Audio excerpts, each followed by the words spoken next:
De conversa boa, todo mundo quer participar. O antagonista também. Nossa equipe recebe convidados especiais para um bate-papo leve e divertido sobre as experiências de cada um. Podcast OA. Conversa boa de ver e ouvir. Salve, salve! Eu sou Felipe Moura Brasil. Sejam todos bem-vindos a mais um episódio do Podcast OA, o primeiro gravado em 2025. A gente já teve um exibido em 2025, mas que tinha sido gravado no final de 2024. Teve um intervalinho de 3 semanas, que foi essa virada do ano para a gente engatar. Muita gente de férias, inclusive, até difícil de trazer convidado aqui presencialmente ao estúdio, mas agora a gente vai voltar a fazer o Podcast OA toda segunda, sendo exibido no canal de YouTube de O Antagonista às 19h30. E hoje tem um episódio especialíssimo, com um convidado que você vai ver agora aqui na nossa câmera geral, o Bruno Brandão, da Transparência Internacional Brasil, que tem apontado corrupção, tem apontado impunidade, tem sofrido as retaliações que nós, jornalistas independentes e vigilantes, sabemos muito bem como são, e eu tenho a honra de recebê-lo presencialmente. Salve, Bruno, tudo bem? Tudo bem, obrigado pelo convite, Felipe. Um prazer estar aqui. Prazer é nosso. Muito bem, a gente fez uma capa da Cruzoé, faz algum tempo, eu pedi para a produção colocar na tela, a história da fake news contra a Transparência Internacional. Como a narrativa foi plantada, vazada, refutada e requentada na PGR e no STF para retaliar a ONG anticorrupção.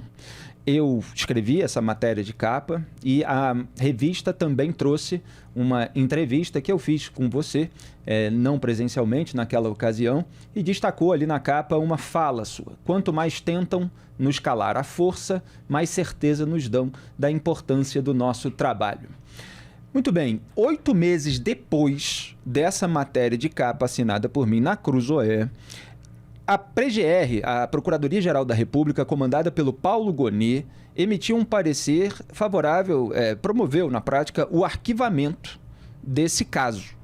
A gente vai aos poucos lembrando aqui alguns detalhes desse caso. No entanto, eu continuei acompanhando e eu vi que depois Dias Toffoli, o STF de uma maneira geral, acabou dando um jeito de continuar. Eu queria saber em que pé está hoje esse caso em que há acusações fortes, graves, feitas contra vocês. Bom, em primeiro lugar, Felipe, eu queria fazer o reconhecimento e o agradecimento por esse trabalho da Cruzoé e seu pessoalmente, porque foi talvez a primeira matéria na imprensa brasileira e internacional que contou a história do início ao fim, né? E uma fake news, ela, quando é profissional, ela não surge do vácuo, ela não inventa tudo 100%, ela distorce. E quando se trata de uma história de mais de 5 anos e complexa, é muito difícil resgatar a verdade se nós não tivermos um trabalho investigativo e com espaço para contar a verdadeira história. Então, pela primeira vez, nós tivemos esse espaço e esse trabalho jornalístico de fôlego para contar a verdadeira história. Dito isso, a atualização que nós temos é que, apesar da manifestação do chefe do Ministério Público Federal, o Procurador-Geral Paulo Gonet, nesse caso, promovendo o arquivamento dessa investigação, essa manifestação ainda não foi considerada. Até hoje ela está sendo ignorada pelo ministro Dias Toffoli. E o que nos surpreendeu muito é que, apesar da importância dessa manifestação, que de praxe quando o Ministério Público decide, né, promover o arquivamento de uma investigação, é porque não encontrou, e como disse o Paulo Gonet, qualquer indício de alguma irregularidade ou qualquer atividade ilícita. Portanto, o natural é que o Judiciário siga a orientação do titular da ação, que é o Ministério Público. Nesse caso não foi assim, e infelizmente esses casos vêm correndo de maneira bastante heterodoxa, para dizer o mínimo. Então foi ignorada a posição do PGR, e o que nos surpreendeu ainda mais é que não foi ignorada a posição da empresa JIF, colaboradora da Justiça, corrupta, dos irmãos Batista, é uma empresa que confessou corrupção, os irmãos confessaram corrupção, e a manifestação que foi solicitada pelo ministro Dias Toffoli, ela veio 8 meses depois de findado o prazo para a manifestação. Ou seja, o ministro considerou a manifestação de uma empresa com confissões de corrupção, reforçando o assédio judicial contra a Transparência Internacional, que veio 8 meses depois do prazo, mas desconsiderou a manifestação do Procurador-Geral da República. Então, isso nos surpreendeu novamente.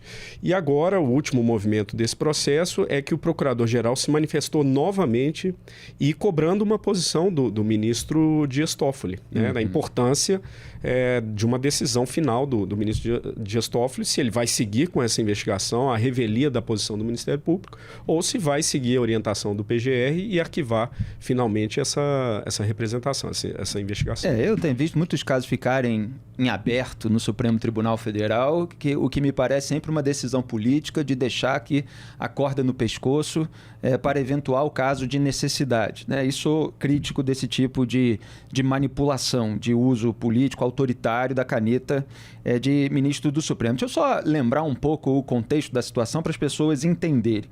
Como eu escrevi na matéria, o então Procurador-Geral da República, o Augusto Aras, ele enviou um ofício à coordenadora da 5ª Câmara de Coordenação e Revisão do Ministério Público Federal, Maria Iraneide Olinda Santoro Facchini. E ele escreveu o seguinte, abro aspas, evidente que uma organização privada irá administrar a aplicação dos recursos de 2,3 bilhões de reais. Isso são as aspas dele, aí eu estava explicando que esses bilhões são da empresa dos irmãos Batista, e ele estava se referindo não exatamente à Transparência Internacional, mas à hipótese de criação de uma entidade cuja equipe poderia ser treinada com conteúdos produzidos pela Transparência Internacional. Muito bem, o Gilmar Mendes muitas vezes explorou esse caso de vai se criar uma fundação privada para gerir recursos, então, na verdade, o que eles querem é botar a mão nesse dinheiro, e aí fazem acusações contra vocês, fazem acusações contra procuradores do Ministério Público, contra o ex-juiz Sérgio Moro, que hoje é senador da República, e você falou um ponto importante, que ele está ignorando o parecer da PGR, mas também foi ignorado o parecer que veio da própria coordenadora ali do MPF e da técnica da Samanda... qual era o sobrenome dela? Dobrovolsky, exatamente. O antagonista, desde o começo, acompanha esses pareceres que são ignorados. Quer dizer, quando vem um parecer técnico que contraria a vontade política, ele é descartado da decisão. Ficam só as iniciativas políticas que, a meu juízo, evidentemente, são de retaliação. O que você detalha a respeito do conteúdo em si desse caso? Acho que o mais importante, não custa dizer o óbvio, e é muito importante dizer, a Transparência Internacional jamais recebeu um centavo de qualquer multa, acordo de leniência, qualquer tipo de ação desse tipo aqui no Brasil, na jurisdição brasileira, de qualquer autoridade, de qualquer empresa, indivíduo. Bom, e tampouco administrou ou viria a administrar qualquer recurso. Isso jamais foi feito e, ao contrário, tudo que foi feito foi documentado e feito público desde o início. Se a Transparência Internacional quisesse receber dinheiro desses recursos, seria a coisa mais fácil do mundo, porque todo mundo naquele momento que a luta contra a corrupção era o auge, né, estava no auge no Brasil, o principal tema, a sociedade mobilizada, as instituições mobilizadas, quase todas essas empresas se aproximaram da Transparência Internacional oferecendo financiamento, projetos. É claro que elas queriam associar a marca que elas precisavam, né, de recuperar a sua imagem à organização que é símbolo no mundo do combate à corrupção. E nós recusamos todas as ofertas e nosso financiamento, ele é 100% transparente, ele é auditado por empresa independente, publicado o relatório de auditoria e não tem um centavo, nunca houve de qualquer tipo de recurso dessa natureza. Deixa eu só fazer um parênteses, porque isso é análogo ao que acontece no mercado da comunicação. A empresa que é pega num esquema de suborno, ela vai lá e começa a oferecer patrocínio, começa a oferecer parceria e tal, e muita gente vai lá, pega e para de falar, não denuncia mais, não expõe expõe maiores detalhes. Se tem um jornalista na emissora que está expondo os detalhes, eles vão ao dono, ao comandante, e aí vem recado para não falar, etc., porque se tratam de patrocinadores. Então, assim, pessoas com princípios para resistir a esse tipo de assédio, que às vezes vem velado, vem, não, vamos ser parceiros, vamos fazer um projeto juntos, etc., é uma outra coisa. Muita gente cede, né? O que você está dizendo é que a Transparência Internacional não cedeu, continuou apontando corrupção, impunidade, como faz em outros países. Exatamente. Isso está 100% comprovado. Quando viram que nós não recebemos um centavo e que não teria como sustentar essa mentira, começaram a mudar a mentira. A mentira começou a se transformar. E depois que falaram, não recebemos, mas que nós queríamos receber.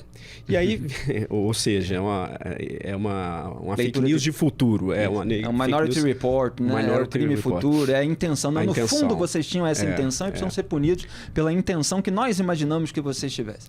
Só que essa também, fake news 2.0 evoluída, ela também não parava em pé, porque o trabalho que nós fizemos foi justamente para blindar esse dinheiro para qualquer tipo de destinação que fosse direcionada por preferências, que fossem feitas sem transparência, sem o devido processo de checagem, sem prestação de conta. Nós criamos quase um modelo utópico de defesa desse recurso. Por quê?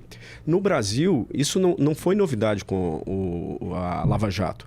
O Brasil, por décadas, destina recurso, principalmente de multas ambientais, a ONGs, a projetos, a iniciativas até envolvendo o próprio Ministério Público. E isso sempre foi feito no Brasil com total descontrole.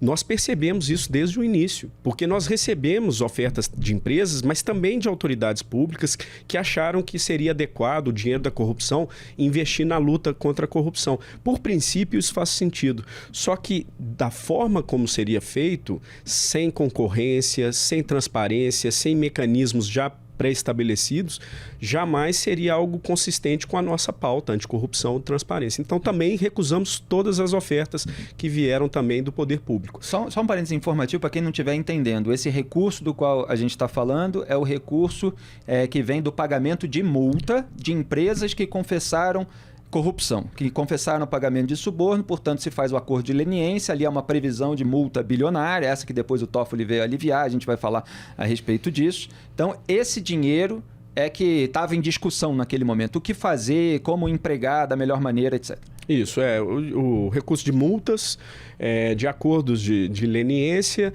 e também até recursos privados, próprios das empresas, que elas têm verbas de relações públicas e elas também queriam oferecer esse dinheiro para a TI porque queriam associar a imagem. Então, nós recusamos todos, os privados e os públicos. Não houve qualquer repasse, nem haveria. O que nós fizemos, então, foi começar a apontar como isso é feito historicamente no Brasil sem controle. E apesar de um propósito legítimo de reforçar a sociedade civil, o papel das ONGs e o trabalho dos órgãos de controle, da maneira como é feito historicamente no Brasil, na verdade, criava oportunidade para mais corrupção.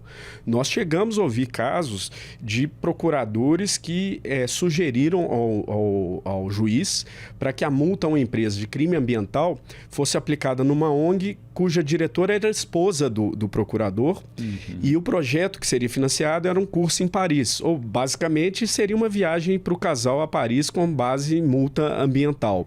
Isso foi um dos casos que nós ouvimos nesse histórico brasileiro de descontrole do que a gente chama de recursos compensatórios, né? Caso ambiental, mas também trabalhista, caso agora com os casos de corrupção. Mas historicamente no Brasil não havia crime de corrupção sendo investigado e punido. Então o histórico era com crime ambiental. E esse descontrole era também do Fundo de Direitos Difusos, que é um fundo no governo federal que recebe multas de crimes contra direitos difusos. Quais são os direitos difusos? São crimes contra o patrimônio histórico, crime contra o meio ambiente, crime contra a ordem econômica. Ou seja, são crimes contra a coletividade, são direitos difusos, não dá para individualizar a vítima. E esse fundo, ele sempre teve um orçamento por aí de 80 milhões, 90 milhões por ano. Com a Lava Jato, o CAD, né, que controla a atividade anticomercial, passou a aplicar multas muito maiores do que era o histórico, e essas multas passaram a ser enviadas para esse fundo, o FDD. E esse fundo, ele passou de um orçamento de 80 milhões de reais para quase R$1 bilhão anuais. E com a mesma governança, péssima governança, pouquíssima transparência, e esse fundo ele também era um exemplo de como historicamente o Brasil cuidava mal desse recurso. Quer dizer, o que você está dizendo é que havia um problema sistêmico na reutilização dos recursos de multas que eram pagas após o cometimento de ilegalidades. Vocês se debruçaram sobre o tema para tentar moralizar essa questão. Exatamente. Quer dizer, tentar dar um fim nobre, um fim legítimo de interesse público para esse montante e, no entanto, acabaram acusados de incorrer naquilo que vocês se propuseram a combater. Exatamente. É por isso que eu disse no início, uma fake news profissional, ela não cria um fato inexistente, ela distorce inteiramente, profundamente, algo que de fato ocorria. O que ocorria? Nós recusamos todas as ofertas públicas e privadas de recursos e nos debruçamos ao problema sistêmico brasileiro de descontrole da destinação e administração desses recursos. Então passamos mais de um ano e meio fazendo entrevistas com especialistas, estudando casos internacionais, porque hoje é uma prática muito comum. No Brasil parece que virou, né, um grande tabu o tema, mas no mundo isso é muito comum, né? O caso mais conhecido é da empresa alemã Siemens, que foi condenada fez um acordo com o Banco Mundial e teve que criar um fundo para destinar recursos contra a luta contra a corrupção no mundo, né? Mas foi feito com regras, com transparência, com controle. E no Brasil isso não existia, né? Então nós começamos a trabalhar para trazer essas boas práticas internacionais. Fizemos um acordo com o Ministério Público, que foi divulgado na data da assinatura, com foto, release para a imprensa, completamente transparente, e que havia artigos que a Transparência Internacional não poderia receber um centavo, fosse de honorários por esse trabalho, que era um trabalho gratuito, é a nossa missão que a gente estava cumprindo, fosse para projeto da própria TI.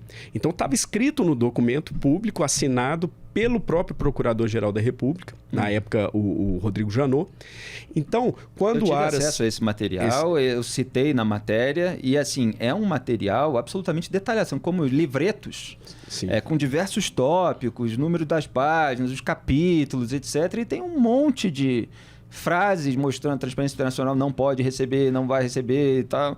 E está tudo lá na matéria da Cruzoé para quem quiser se aprofundar no tema. Continue. Isso. E aí, para concluir, o que acontece é que nós então publicamos isso em paralelo. Nós estávamos denunciando o primeiro ano do Procurador-Geral Augusto Aras, que estava desmontando a capacidade do Ministério Público de confrontar a grande corrupção, né? Acabou com todas as forças-tarefas, não só a Lava Jato, a Greenfield, que estava investigando o ex-presidente Temer, a JF, a maior empresa do Brasil, a maior grupo empresarial do Brasil, acabou com a força-tarefa da Amazônia, que estava enfrentando o crime organizado na Amazônia, ou seja, estava desmontando a capacidade e retaliando, né, assim se poderia suspeitar, não posso afirmar, né, essa motivação, mas tudo indicava que os procuradores que se envolveram nessas grandes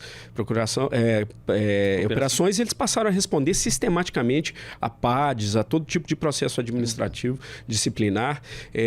Então, nós denunciamos isso internacionalmente num relatório publicado naquele ano de 2020, levamos ao CDE, apresentamos, e isso gerou consequências, e pouco tempo depois então surge esse ofício do procurador Augusto Aras com uma informação absolutamente distorcida que contrariava o documento assinado pela própria PGR, dessa cooperação que já havia se encerrado um ano antes, não havia mais qualquer cooperação, nós havíamos entregado o relatório final, não recebemos um centavo, a cooperação já havia até concluído. Que era uma cooperação no âmbito do acordo de leniência envolvendo a JF. Exatamente. Porque teve documento assinado pelas três partes, Exatamente. Transparência Internacional, Ministério Público Federal e a própria JF. Exatamente. Então o que você está dizendo é que vocês já criticavam Augusto Aras antes e que eventualmente ele pode ter sido movido por um ranço também contra a Transparência Internacional, que é algo que se repete.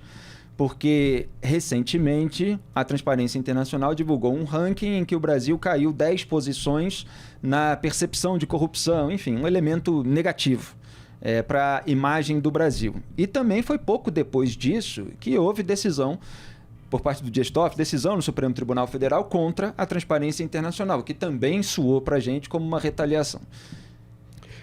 Uma semana depois da divulgação do ranking, é o Índice de Percepção da Corrupção, que é o maior medidor da corrupção no mundo, é feito pela Transparência Internacional há mais de 20 anos, 180 países e territórios são avaliados, e não é muito raro que depois da publicação a Transparência Internacional sofra todo tipo de ataques, etc. E não posso dizer que tenha sido coincidência ou não, uma semana depois vem a notícia, dada assim, com muito destaque, inclusive na imprensa inicialmente, de que o ministro Dias Toffoli havia feito a abertura de uma investigação criminal contra a Transparência Internacional, baseada nessa mesma história que já havia sido desmentida sistematicamente pelas autoridades brasileiras, pela Transparência Internacional no Brasil e pela Transparência Internacional no secretário global na Alemanha. Eu noto, evidentemente, que você envolvido em tudo isso, tem todo um cuidado para falar tecnicamente. Eu sou jornalista, eu falo, às vezes, com uma visão crítica, mas sempre ancorada nos fatos. E a questão do conflito de interesses é muito abordada pela Transparência Internacional, não só no Brasil, mas no exterior, em diversos outros países onde a TI atua. E nós apontamos muitas vezes. E nesse caso, tem um agravante, a gente não pode deixar de falar, que o Dias Toffoli está tomando decisões de interesse da JIF, que é a empresa dos irmãos Batista, que tem no quadro de advogados a esposa do próprio Toffoli. Então, tudo soa, vamos dizer assim, tudo gera uma desconfiança muito grande, para dizer de uma maneira muito generosa, o mínimo. Como é que você vê essas relações? Não é algo constrangedor também para um país que as pessoas...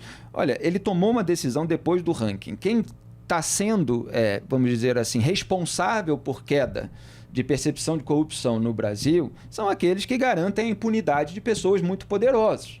Então, é natural que essas pessoas se sintam atingidas. Como assim? Então, quer tomar uma decisão, quer dar um determinado voto, mas não quer ver o efeito num quadro mundial. E o efeito aparece. Quer dizer, é a consequência óbvia. Mas quando a gente vê esses conflitos de interesse, é muito difícil hoje acreditar em decisão técnica, quando você tem todos esses elementos políticos, financeiros, econômicos. Olha, a Eliana Calmon, que foi ministra do STJ, ela deu uma entrevista histórica aqui para a gente no Papo Antagonista, a meu convite, que ela falou do acasalamento perfeito, que as esposas têm o poder econômico nos escritórios de advocacia ou atuando como advogados para empresários poderosos que têm problemas judiciais, né? E o marido tem o poder político dentro do poder judiciário. Então, a gente vê aquela descrição tão precisa, resumida, e vê os exemplos e fala, mas como isso pode perdurar sem uma vista grossa de muita gente? Eu acho que o lobby judicial hoje no Brasil talvez seja tão ou mais prejudicial ao interesse público que o lobby parlamentar ou o lobby tradicional, né? No Congresso, também no Executivo, nas agências regulatórias. E por muito tempo a gente não discutiu, não enxergou a força do lobby judicial, né? E no Brasil, onde tudo é judicializado, onde o Congresso terceiriza a sua função de legislar ao Judiciário, ao Supremo Tribunal Federal, isso tem um impacto gigantesco, né? E o Brasil é dos poucos países que ainda não tem uma regulamentação do lobby, de maneira geral. E o Poder Judiciário é ainda mais refratário a qualquer tipo de controle dessa natureza. Um exemplo muito concreto e recente foi no ano passado, o Congresso havia legislado com reforma do Código Processual de que os juízes não poderiam julgar causas em que houvesse a participação de escritórios onde seus familiares fossem parte do quadro societário. Mesmo que os familiares não estivessem envolvidos diretamente no processo. Porque você tem essa tática que vai assinar... Você contrata, mas não vai para o processo, Isso. só que está recebendo daquele empresário, e aí ele é beneficiado num processo específico que não tem o envolvimento direto. Mas a gente sabe que a pessoa está lá. Está lá e o Supremo conhece muito bem essa prática, porque a maioria dos ministros tem filhos, esposas, que têm associação com escritórios que litigam, que têm causas no Supremo Tribunal Federal, né? Então, isso era uma medida moralizante, fundamental, que o Congresso Nacional, com a sua legitimidade, aprovou e que o Supremo Tribunal Federal ele constatou uma inconstitucionalidade nessa parte que os tocava diretamente e derrubou por uma maioria apertada, se não me engano, de 6-5, essa medida moralizante do Congresso Nacional. É a chamada inconstitucionalidade conveniente. É muito conveniente. Então, os ministros do STF eles se autorizaram a julgar casos em que houvesse empresários que são clientes das suas próprias esposas, dos seus próprios familiares diretos, são filhos, são sobrinhos também, né? Sobrinho às vezes de esposa. A gente já falou muito disso em diversas matérias e análises. Isso é óbvio como é prejudicial para a credibilidade do judiciário, que um juiz ele tem essa suspeição de estar julgando uma causa em que a família está recebendo indiretamente honorários, né, os proventos do escritório, o conflito de interesse obsceno, que é na maioria desses casos. Isso tira a credibilidade da justiça no Brasil. Isso tem um impacto sistêmico, a democracia brasileira. Mas também tem um impacto à própria advocacia, porque os bons advogados hoje, eles sofrem a competição dos advogados de acesso. Então, aqueles que se dedicam a estudar a lei, a prática jurídica, estudar os casos e trabalhar com teses do direito, eles perdem filhos, esposas que têm nada mais do que acesso. Então, prejudica... Os embargos auriculares. Os embargos auriculares, exato. Então, prejudica a advocacia brasileira, prejudica a justiça brasileira, prejudica o desenvolvimento do país, porque são causas bilionárias que envolvem questões econômicas gigantescas e prejudica a democracia brasileira.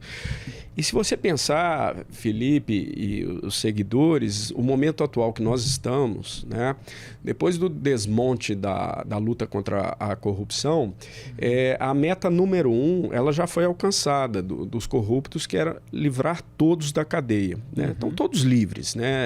Hoje... Até o José Dirceu. Talvez Fernando Collor tenha sido... Ele está livre, mas o caso dele foi mantido a condenação pelo Supremo.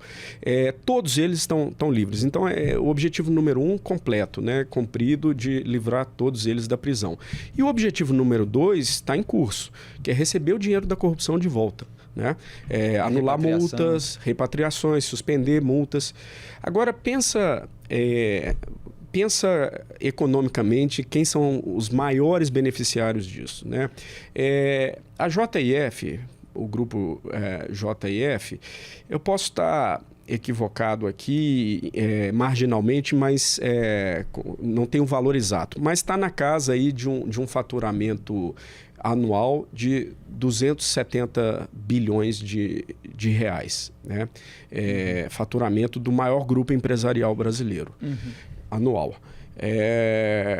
Eu não tenho o valor da margem de lucro, mas para ver a movimentação de dinheiro, 270 bilhões de reais por ano. Negócio de proteína animal e outras coisas. É a maior empresa de proteína animal do planeta.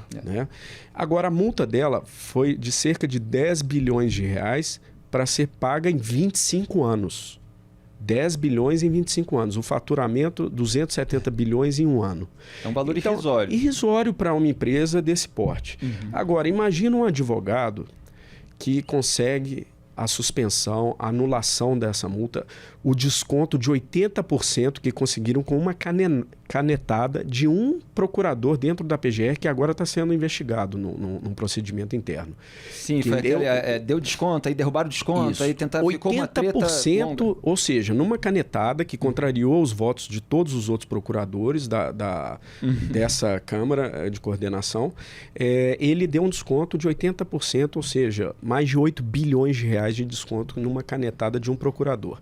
Agora, imagina o advogado que está representando essa causa, vamos dizer que ele tem aí 10% de performance, né, desempenho. Se ele conseguir um desconto de 8 bilhões, imagina se ele tiver 10% disso, 800 milhões de reais. 800 milhões de reais que uma causa como essa, em tese, poderia render. Imagina um somatório dessas multas que estão sendo suspensas, renegociadas. Então, é uma corrida do ouro da advocacia brasileira. É a grande corrida do ouro. E isso torna tudo mais grave, considerando que tem vínculos com os juízes que estão analisando essas causas muitas vezes. Né? Então, assim, hoje talvez o interesse menor seja das próprias empresas. Elas querem voltar a fazer negócio o mais rápido possível. Talvez algumas até voltar a corromper o mais rápido possível. Mas para os advogados, essa suspensão das multas é muito mais valiosa, né? E para o sistema de justiça que está vinculado promiscuamente entre a advocacia e o magistrado brasileiro. Perfeito. Vamos tratar um pouquinho da interseção entre todas essas questões e a política, porque eu vi, inclusive, outro dia uma postagem da Transparência Internacional em que vocês fizeram uma lista ali de 10 itens, por que o combate à corrupção no Brasil, enfim, se esvaiu. E um dos itens tem a ver com a política, tem a ver com a polarização. Porque num ambiente polarizado, em que pessoas mais à direita odeiam o partido de esquerda e os seus líderes, e pessoas mais à esquerda odeiam o partido de direita e os seus líderes, etc., parece que a questão da honestidade desapareceu. Nós contra eles, é o meu grupo contra o outro, as pessoas se sentem no grupo do bem contra o grupo do mal, e os seus integrantes, imagina se eles são pessoas corruptas, imagina se eles roubavam em estatais, imagina se eles roubavam em gabinetes, e nós que lemos todos os processos, as denúncias, as investigações minuciosas, nós sabemos bem quem roubava em gabinete, quem roubava em estatal. Mas fica aquela disputa do meu bandido favorito, do meu ladrão favorito, etc. E se vai varrendo toda a sujeira para debaixo do tapete. Então, assim, aqui eu costumo dizer, Bruno, que a gente não passa a mão na cabeça nem de determinados segmentos da sociedade. Tem uma questão ali que é alguma corrupção moral, ou uma leniência, uma tolerância excessiva com a corrupção no Brasil, e você vê que isso aconteceu a partir do momento que foi aparecendo a corrupção ou peculato em vários grupos.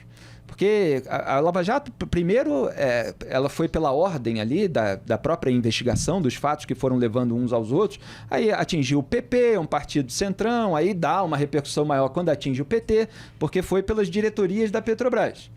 Aí depois se chega ao PSDB. Bom, aí o Gilmar Mendes, que era a favor da Lava Jato, contra a cleptocracia dos governos do PT, já começa a se voltar contra a operação.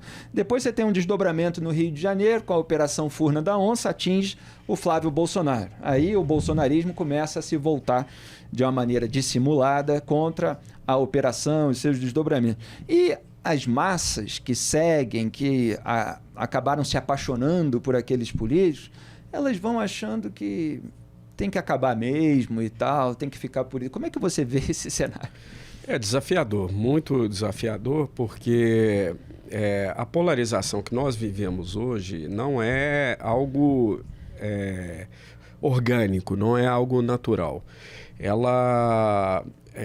No país, historicamente, nós tivemos certo nível de polarização política. Né? Desde a República Velha, nós tivemos esses embates entre grandes partidos, como tivemos depois da redemocratização, um embate até saudável entre PSDB e PT. Em alguma medida, isso até faz muito bem à democracia.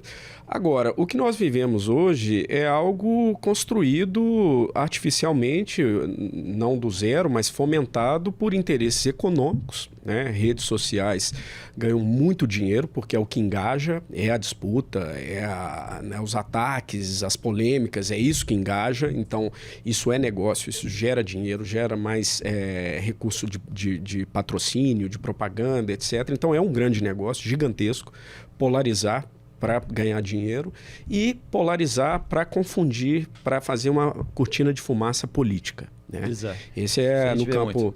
Então é exatamente isso que, né, você começou dizendo. Você vê até o Cabral com o discurso dos ataques à democracia, das operações anticorrupção, né? Posando na piscina da cobertura dele, até ele adotando esse discurso que a luta contra a corrupção foi um ataque à democracia, etc. Então, é um discurso muito útil politicamente e juridicamente. Né? Nós temos visto como que as narrativas do combate à corrupção, que seria um ataque à democracia, que seria um ataque à economia brasileira, etc. Isso serviu a muitos interesses poderosos e interesses corruptos. Só que isso acontece dos dois lados. Né?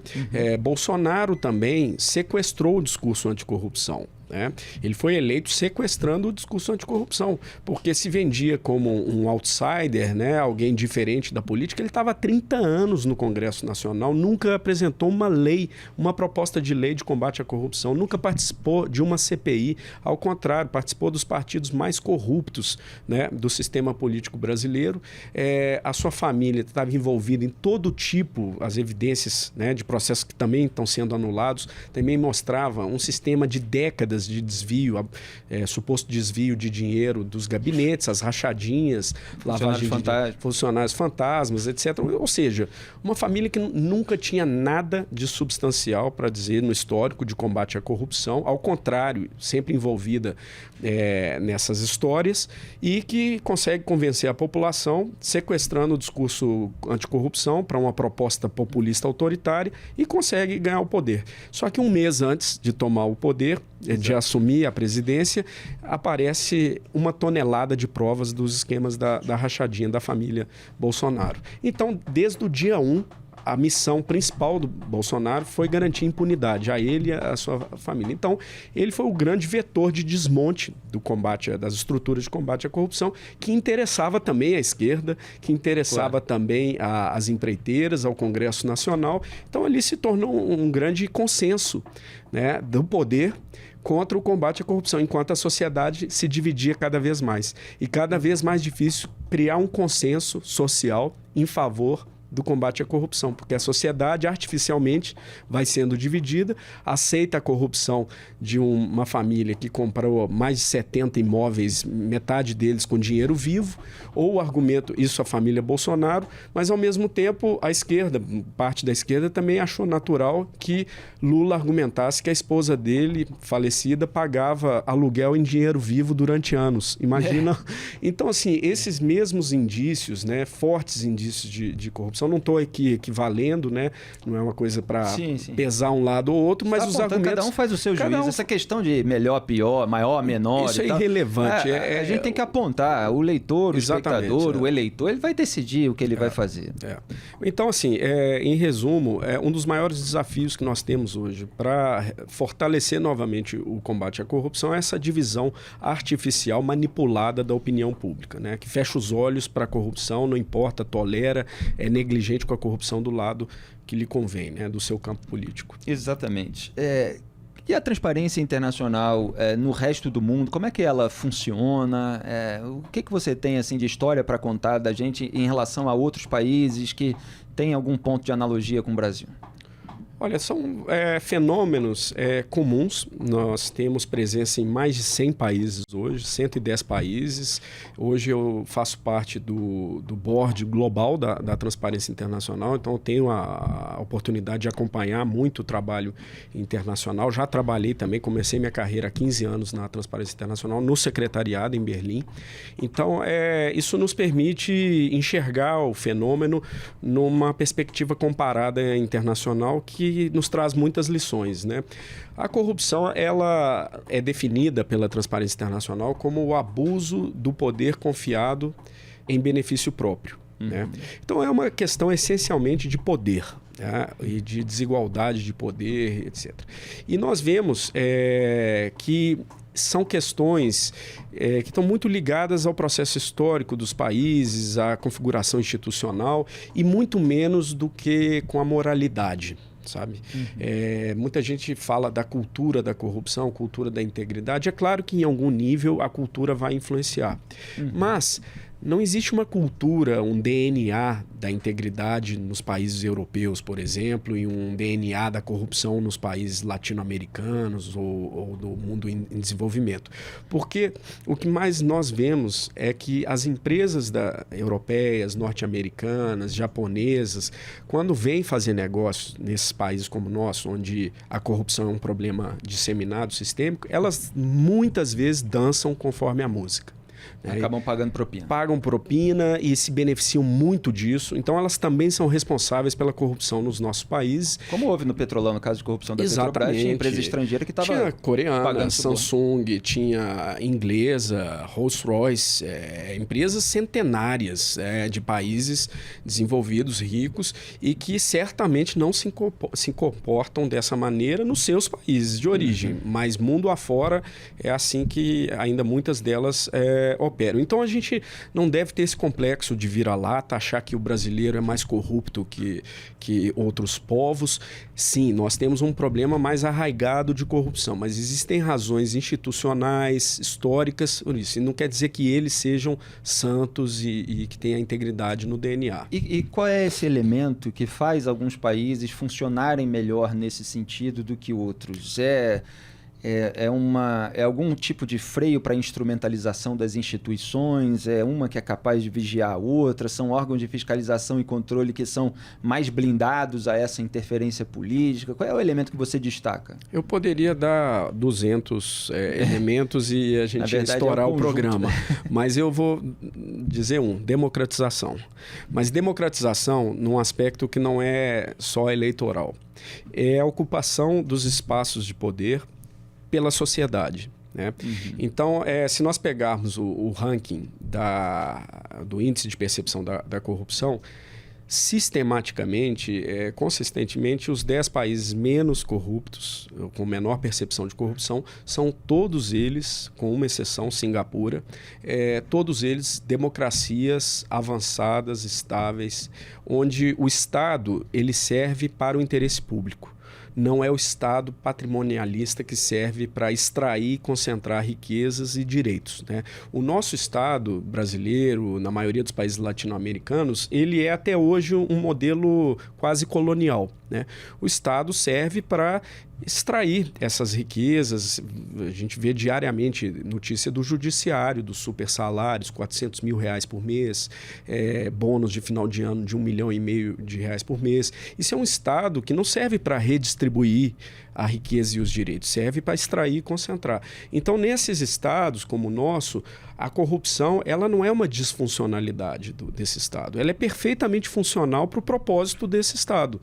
Agora, nos estados que historicamente conseguiram se democratizar de fato, onde quem está no parlamento, no governo, no judiciário, são muito mais os cidadãos que estudaram, que lutaram, que se elegeram, do que uma questão hereditária. As dinastias, as oligarquias, tudo isso. Então, nesse Estado, a corrupção é uma disfuncionalidade, porque o propósito do Estado é redistributivo, é redistribuir direitos e riquezas. Né?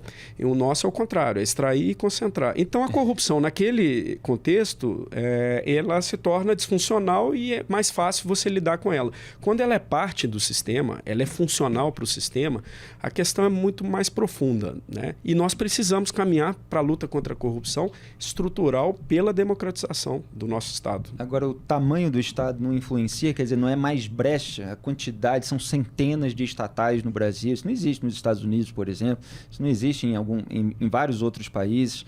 É muita gente mamando nas tetas públicas, com, vamos dizer assim, todo um cipoal burocrático em cima do qual eles se aproveitam. Até no próprio Congresso Nacional, quando a gente vê o esquema do orçamento secreto, o esquema de desvio de verba de emenda parlamentar, etc., eles têm lá um orçamento, eles têm um quadro que é todo técnico. E eles entendem daquelas rubricas RP7, e é por baixo daquilo que vem um dinheiro a mais que vai para um lado, um dinheiro a mais que vai para o outro, para a prefeitura do parente que faz um negócio com a empresa do amigo e tal. E supostamente são emendas destinadas para o interesse público, só que está fortalecendo o clã, fortalecendo a dinastia. Quer dizer, tudo isso não colabora? Olha, a primeira parte da pergunta, que eu acho muito interessante esse debate sobre o tamanho do Estado e o grau de corrupção. Talvez seja contraintuitivo para muita gente, mas os países que têm menor índice de corrupção são os escandinavos, onde tem forte presença do Estado, na economia, na vida do país.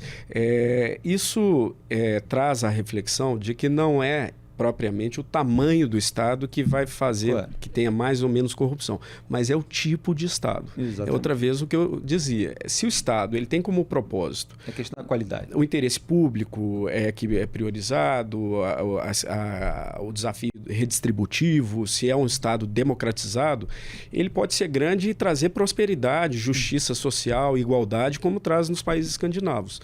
E você pode ter nos Estados Unidos, por exemplo, não é um Estado pequeno, é o maior consumidor do planeta, é a burocracia americana. E você vê a influência das empresas ali também, né, como a estrutura industrial militar, como ela também ela é favorecida pelo lobby, etc. Agora, é imensa, né? É imensa. Agora, no segundo... Então, essa questão do Estado é muito mais o tipo de Estado... a democratização do Estado do que o tamanho do Estado, né? A questão da corrupção. Agora, quando você tem um Estado que é essencialmente corrupto, estruturalmente corrupto, você aumenta esse Estado, aí, claro, você aumenta a corrupção, a capacidade de corrupção. E é o que o orçamento secreto está fazendo. É por isso que a gente chama do maior esquema de corrupção institucionalizada que se tem registro na história brasileira, né? Porque é um esquema essencialmente corrupto, porque é um desvio de recursos públicos em larga escala, mas que tem um verniz de legalidade, um teatro de institucionalidade, né? E eu acho a cronologia muito emblemática, porque você tem operações como a Lava Jato, a Greenfield, você citou. Elas descobrem a corrupção. Aí depois vem a varredura para debaixo do tapete da sujeira, retaliação contra juiz, contra investigador, contra a transparência internacional, etc. Bom, tudo isso levou tempo, foi um processo, teve desgaste, teve tensão. A partir dali, como é que a gente vai fazer agora sem gerar todo esse processo, toda essa tensão, todo esse desgaste? Bom, vamos pegar direto do orçamento, assim, é cronológico, foi assim que aconteceu, né? Então, eu vejo, assim, como você vê, é uma institucionalização de um esquema. Eles já pegam lá direto na fonte, né? Não precisa mais do pagamento de propina, né? Não precisa mais roubar. Muita gente está analisando menos risco. Não precisa mais roubar no sentido antigo, né? Porque, na verdade, você está legalizando uma espécie de... as margens, pelo menos, para o desvio. Essa é uma reflexão também muito interessante, como que o dinheiro sujo na política ele vai evoluindo, né? Mas ele nunca deixa de rodar em larga escala. Quando era possível, legal, no Brasil, as empresas fazerem doações antes da decisão do Supremo, que, na minha opinião, corretamente aboliu o financiamento empresarial a campanhas, as empresas faziam doações gigantescas para os partidos e muitas vezes para vários, inclusive para concorrentes. Então não havia ali a expressão de uma visão política, era comprar à boa vontade, certamente, para não dizer subornar diretamente. Então, como o Odebrecht fazia, isso era feito às claras, né? Em grande medida. Também era feito embaixo do pano, mas podia se fazer também em grande escala às claras. Só que esse dinheiro nunca foi privado. Esse é um grande engano, achar que era dinheiro dos empresários. Nunca foi, porque esses empresários recebiam dinheiro do BNDES, recebiam dinheiro dos fundos de pensão, que quebraram e os aposentados estão pagando a conta. Então, são esses aposentados que é o dinheiro dessa gente, do povo, que ia para os empresários para eles fazerem as doações e comprarem influência, né, no Congresso Nacional, no poder. Então, fora os contratos públicos que eles ganhavam uma vez eleitos, exatamente, os candidatos não era só que eles apoiaram. Exato. Então, tinham diversas maneiras, créditos tributários, regimes especiais tributários, anistias fiscais, crédito do BNDES, empréstimos do fundos de pensão, etc. Então, o empresariado abocanhava o dinheiro público e fazia as doações não com dinheiro próprio, era dinheiro público, no final sempre foi. Então, aí depois o Supremo passa a interpretação, do meu ponto de vista, correta, por várias razões, outra discussão, passa que não pode mais doar. Aí, né, se turbina o fundo público. Aí o fundo... não, mas antes disso, aí tem o esquema do desvio de recursos dos Correios, do Banco do Brasil, como foi o mensalão. Né? Que esse dinheiro ele era desviado através de contratos fictícios, né? Esse dinheiro das grandes licitações, ele era desviado, né? As empresas se beneficiavam desse dinheiro e ele voltava através de suborno mesmo, para os diretores dessas estatais e para parlamentares e fundos partidários Caixa 2, né? Os tesoureiros. Então muda o esquema, mas ainda é o dinheiro público, só que agora debaixo do pano, através de esquemas maiores de corrupção. Envolvendo a agência de publicidade. Agência de publicidade, o Marcos Valério é um dos poucos que ainda estão cumprindo pena. Isso lá atrás no mensalão. Lá 2004. Isso. Aí depois vem o crescimento do Estado, né? O BNDES se agigantou, né? Época do pré-sal, etc. Então, o que eu falei, não é o tamanho do Estado, mas um Estado essencialmente corrupto que se agiganta, claro que a corrupção ganha outra escala. Com a política dos campeões nacionais, dos campeões nacionais, PT, privilegiando as empresas amigas. Isso. O Banco Mundial chegou nesse momento a ter um portfólio maior que o Banco do BNDES, chegou a ter um portfólio de empréstimos maior do que o Banco Mundial, em determinado momento. Então, uma coisa gigantesca, né? E aí a gente enxerga isso através da Lava Jato, o esquema do Petrolão, né? Com principalmente a Petrobras, mas outras grandes estatais também envolvidas, e que tinham um vínculo também, obviamente, com a reprodução do poder, o Caixa 2 das campanhas e o bolso dessas pessoas, né? Porque muitas vezes falam que era Caixa 2, que não era dinheiro de corrupção, como se não fosse corrupção. E como se não fosse para o bolso dessa gente também. Claro que ia. E aí, então, a gente tem a Lava Jato. Só que a Lava Jato coloca um susto nessas pessoas enquanto ela durou, né? Que aquilo se tornava mais arriscado, etc. E aí, depois que a Lava Jato cresce o risco, começa um processo, porque o orçamento secreto ele nasce com o Bolsonaro, mas é um processo histórico, cronológico, que você falou da cronologia, tem uma outra cronologia interessante. Os escândalos de corrupção foram enfraquecendo os governos, né? Então, se nós pegarmos há 10 anos, o início da Lava Jato, ele enfraquece muito o governo da Dilma. Né? Então, para Dilma lutar contra o impeachment, ela entrega muito poder para o Congresso. E o Eduardo Cunha consegue aprovar, né, a PEC que torna as emendas do parlamento obrigatórias de executar no orçamento. Antes, eles podiam fazer uma emenda e o governo decidia se executava ou não. E aí, naquele momento de um governo fraco, por causa do grande escândalo de corrupção, passa essa PEC, Eduardo Cunha, para fortalecer o Congresso ter controle muito maior sobre o orçamento. Depois vem, depois da Dilma cair, vem o Temer. Vem o Joesley Day, presidente gravado falando, vamos manter isso aí, né? Tem que manter isso. E também manter, né, supostamente o suborno para Eduardo Cunha na prisão, mas também como ele fez para manter o próprio... Qualquer país, né, que nós pensássemos com instituições verdadeiramente funcionais, um governo desse não se sustentaria uma semana, né? Mas ele conseguiu se manter. Por quê? Deu mais poder ainda para o Congresso Nacional, né? Então, Dilma enfraquecida por corrupção, Temer enfraquecido por corrupção e o Congresso ganhando poder. Depois vem Bolsonaro, um mês antes de tomar posse, rachadinha, né? E dá mais poder ainda. Mas aí vem o auge disso, que é o orçamento secreto, né? Exatamente. E vem depois Lula com uma margem minúscula para eleição, para ganhar a eleição. Aí vem com o orçamento secreto 2.0, né? Total Flex. Que é o orçamento secreto maquiado. Porque vem ainda dinheiro também dos próprios ministérios. Dos próprios ministérios, exatamente. O que você está resumindo aí, eu sintetizei na semana passada para o caso do Lula. Porque apareceu a pesquisa que mostra ele perdendo 5 pontos de aprovação e tal, e aí eu fiz o meu resuminho que eu sempre faço nessas situações, que cai a popularidade do governo, sobe o preço do Centrão.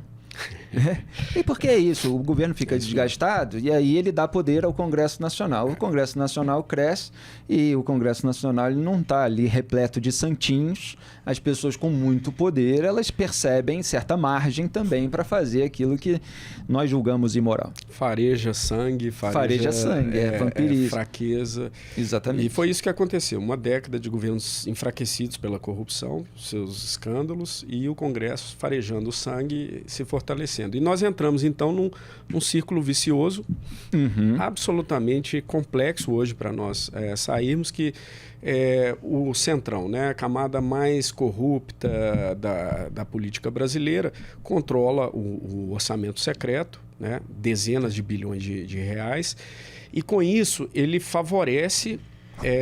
favorece eleitoralmente, né, os seus aliados nas prefeituras, nos estados, eles próprios na reeleição. Então, a cada ciclo eleitoral, eles voltam ainda mais fortes, porque hoje é impossível competir com quem controla bilhões, dezenas de bilhões de reais. Então, eles voltam mais fortes e voltam com mais poder para achacar qualquer governo que esteja, para ter controle de ainda mais recursos e para se beneficiar ainda mais no próximo ciclo eleitoral, né? Então, é um ciclo vicioso, né, de feudalização da política brasileira através do orçamento secreto. Agora, Bruno, a gente precisa encerrar, só que assim, tem um tema espinhoso e eu queria abordar pelo menos minimamente com você. Que é o seguinte, é claro que aqueles que são acusados de corrupção, de lavagem de dinheiro, de peculato, eles têm um interesse em demonizar os juízes e investigadores. Isso quer dizer que juízes, investigadores, agentes da Polícia Federal, que muitas vezes são esquecidos nesse embate, eles não errem? É claro que não. Então, assim, eu costumo dizer que, em geral, nenhuma reação institucional ou militar a um acontecimento muito grandioso, no sentido de magnitude mesmo, é perfeita. Ela apresenta defeitos. A operação policial no Rio de Janeiro, na favela, ela tem defeitos.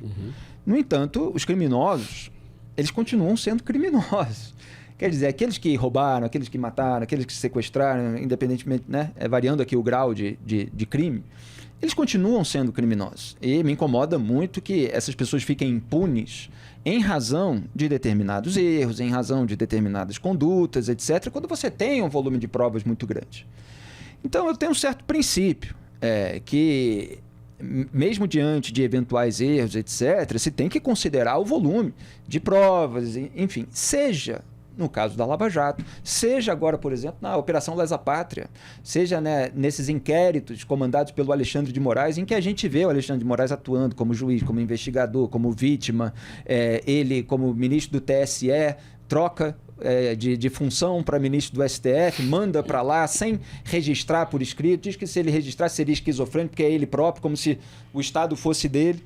Aí você vai dizer, se é a favor de anular tudo porque o Moraes fez isso. Não. Eu não sou a favor de anistia. Eu acho que quem invadiu, quem depredou os prédios dos 3 poderes tem que pagar de acordo com o delito que cometeu. Né? Também fica um contraste muito grande. Eles condenam a 17 anos e o Dirceu está solto. Então isso dá margem também para a atual oposição falar a respeito. Então a minha questão é difícil se posicionar no debate público apontando as nuances. Eu vejo que você busca fazer isso. Você aponta, não, teve erros aqui na Lava Jato. No entanto, a reação a esses erros, em vez de ajuste e tal, foi de aproveitá-los para passar a boiada da impunidade. E, eventualmente, se quer fazer isso agora também, no caso do 8 de janeiro, etc. Quer dizer, como é que você se posiciona, como é que você regula isso? Como é que se coloca nuance nesse debate? Bom, Talvez é a questão hoje mais importante, eu acho, né, de um país, de ter uma reflexão séria, honesta sobre essas contradições, né? Porque o cinismo é muito predominante nesse debate. O cinismo, o oportunismo e os interesses corruptos, né?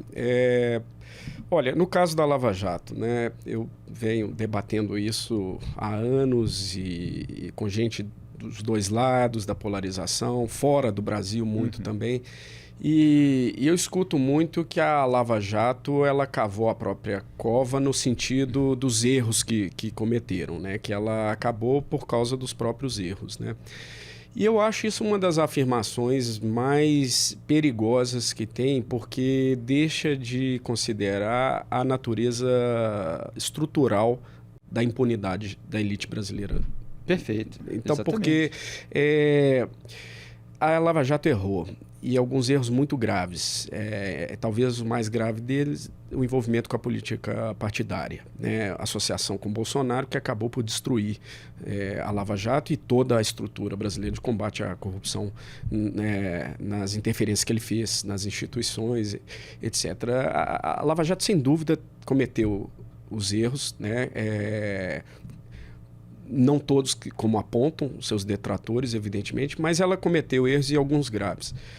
Só que ela caiu, ela foi aniquilada não pelos erros, pelos acertos. Exatamente. E se fosse pelos erros que nós nunca vimos o poder, a elite brasileira ser responsabilizada pela sua corrupção, então nós temos os procuradores, os policiais, os agentes da lei mais incompetentes do planeta, porque por 100, 150 anos nós nunca vimos uma operação parar em pé quando mexe com o andar de cima, né? Exatamente. Então, óbvio que não é isso, né? Óbvio que esses erros eles são extrapolados, eles são explorados de maneira a destruir tudo e não corrigir. Exatamente. Né? Então nós não vimos a correção dos erros da Lava Jato, nós vimos a aniquilação da operação e das condições para que algo semelhante voltasse a acontecer. Então não é para passar a mão na Lava Jato, embora ela tenha que ser também dado crédito aos êxitos que tiveram, a coragem que tiveram, mas também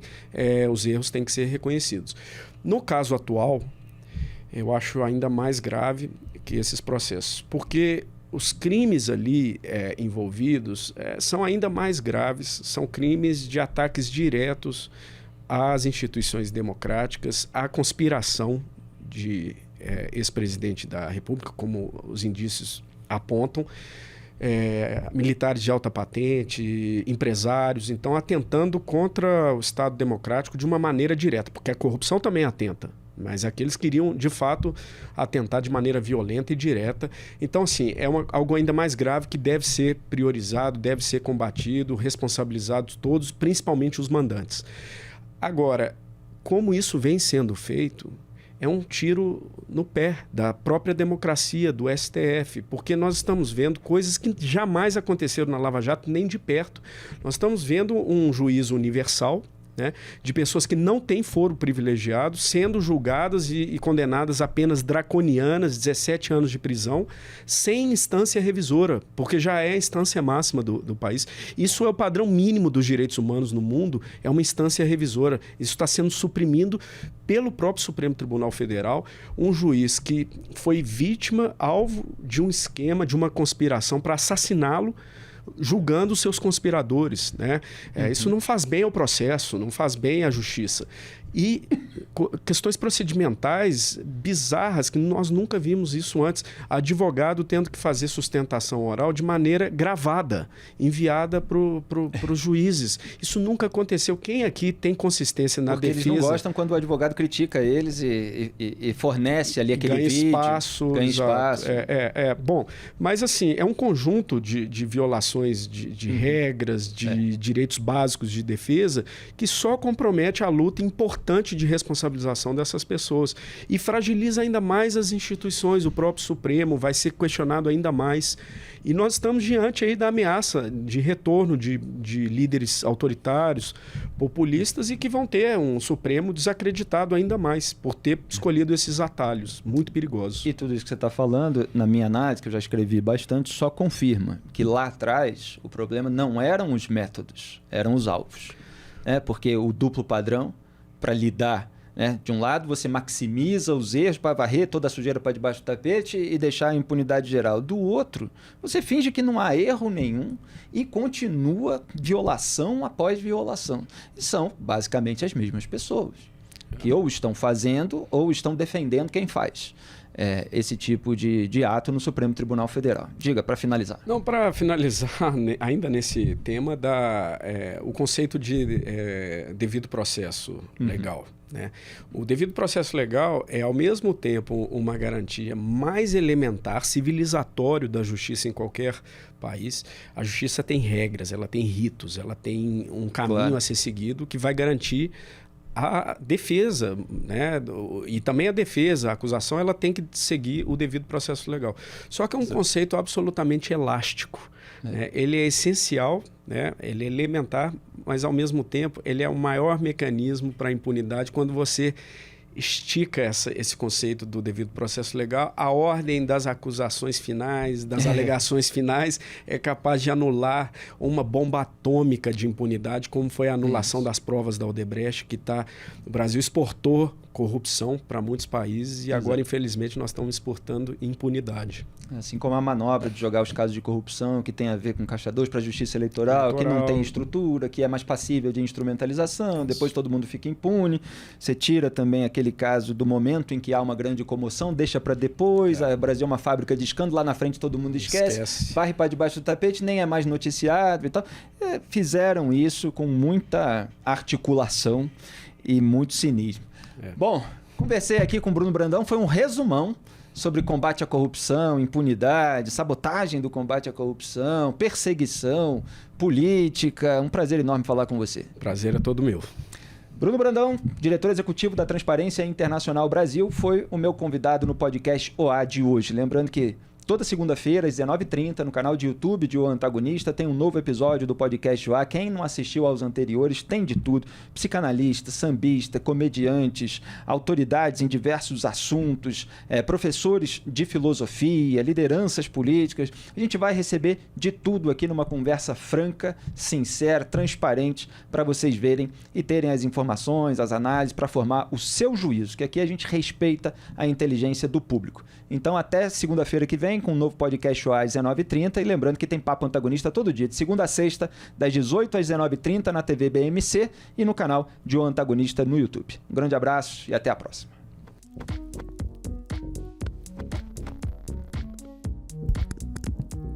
Podcast OA. Conversa boa de ver e ouvir.